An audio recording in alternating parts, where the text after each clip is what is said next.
Ayan, what's up mga ka-adventures? Kamusta po kayo?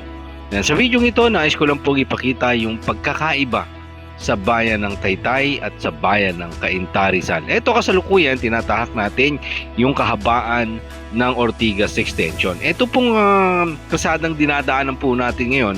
Ito po yung highway papunta po sa bayan ng Taytay, mga ka-adventures. Ito po kasalukuyan, nasa Cainta pa po tayo. Part pa po ito ng Cainta.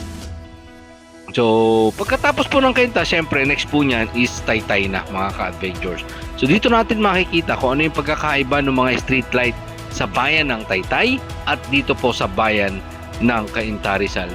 Ito, mga ka-adventures, sa totoo lang, matagal na na dekada na madilim yung ilaw dito sa bayan ng Taytay. Pero ngayon, makikita natin yung pagkakaiba. Kasi eto nga sa Cainta, medyo madilaw yung kanilang ilaw. Kung napapansin nyo po yung ilaw na nasa taas, medyo madilim po yan. Pero pagdating po natin mamaya sa bayan ng Taytay, eto, nasa Baligol po tayo ngayon. Eto po nga may Honda, nandito po yung Poton, tapos nandyan po yung McDonald's sa kabila po niyan. So ilang minuto na lang po niyan, makikita natin yung pagtawid na itong stoplight, makikita na po natin yung boundary ng Taytay at ng Angono, mga ka-adventures. So ngayon, kasalukuyan, sabi ko nga, nandito po tayo sa kahabaan ng Ortigas Extension. After po na ito, makikita na po natin yung pong bayan po ng Taytay. Again, matagal pong inantay ito ng mga kababayan namin dito sa Taytay na maging maliwanag ito pong aming daan. Dahil ito pong daan na to, itong Ortigas Extension, mula po dyan sa Pasig, mga ka-adventures, dinadaanan po yan ng mga papunta ng Laguna, papunta ng Tanay Rizal, papunta ng Binangonan Rizal, papunta ng Antipolo Rizal, at papunta ng Quezon Province, papunta rin ng Batangas at ng Laguna. So siyempre dapat maging maliwanag talaga itong dadaanan ng mga karatig nating bayan dito po sa lalawigan ng Rizal, mga ka-adventures. Eto, ayan, kasalukuyan nasa ano pa rin po tayo, Cainta. Eto na, mga ka-adventures, kita nyo naman yung puting ilaw dito po sa bayan ng Taytay, mga ka-adventures. Kung mismong masasaksihan nyo po yung ilaw na yan, eto, sadyang napakaliwanag po niya, mga ka-adventures. Napakaganda niyang tingnan. Dati talagang eto, ilaw lang ng sasakyan ang makikita mo dito. Dahil may ilaw man po yan dyan dati, ay yung talagang napakalabo na kulay dilaw na ilaw, mga ka-adventure. So ngayon, makikita nyo naman na parang umaga ang liwanag dito po sa bayan ng Taytay, mga ka-adventure. So siyempre, ipinagmamalaki po natin yan sa tulong ng ating butihing punong bayan ng Taytay, kumparing Alan De Leon. Ayan. Siyempre, proud tayong ipakita ito, mga ka-adventures, dahil sabi ko nga kanina, matagal po, dekada pong inantay ito ng mga Taytayenyo na maging maliwanag ito pong bayan ng Taytay. Ayan, mga ka-adventures, patuloy lang po tayong manood sa ating pong video. Papakita po natin yan hanggang doon po sa may boundary naman ng Antipolo at ng hindi po tayo aabot actually ng boundary ng Antipolo, dahil dito lang po tayo sa may Palmera 3 and 4. Liliko po tayo doon sa aming pong subdivision. Ayan, mga ka-adventures, patuloy nyo lang po panoorin ito pong ating video. Malapit na po tayo sa Kaitikling sa bayan po ng Taytay. Mga ka-adventures, marami pong salamat sa inyong panonood. Palagi pong mag-ingat sa paglalakbay saan man po kayo naroon. Ingat and God bless everyone.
House.